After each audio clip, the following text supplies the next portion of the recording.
Ce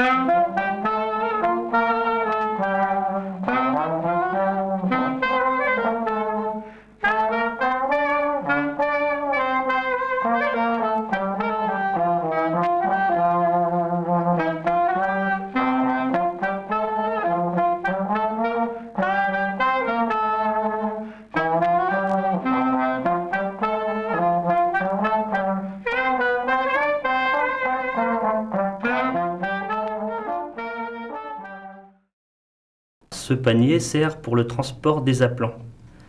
Alors les appelants, ce sont des canards colverts domestiqués. On a à la maison, ils sont donc apprivoisés. Et ces canards servent pour donc aller à la chasse aux canards pour les faire poser sur l'eau. Il y a d'abord la fabrication de la hutte. C'est ça le principal, parce qu'on la fait toujours au dernier moment. Alors donc on entend dire, hop, la rivière monte. Alors on va vite fait, parce que c'est des huttes vraiment traditionnelles, qui sont faites d'une armature en bois. Et donc c'est fait avec des branches de chêne feuillues et garnies avec du foin. Alors ces huttes sont faites depuis plusieurs décennies, mais toujours dans le même style.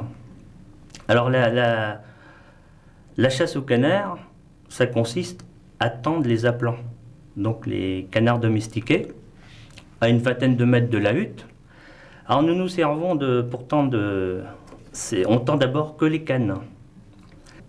Donc vous avez ce mousse-coton là, que l'on passe dans une bague qui est à la patte de la canne. Et ensuite on tend avec des palettes, cet instrument que vous voyez là. C'est un instrument que l'on pique dans le sol et qu'on immerge à peu près 5 cm sous le niveau de l'eau. Alors quand il y a du courant, ça permet aux appelants de venir se poser sur la palette pour se reposer.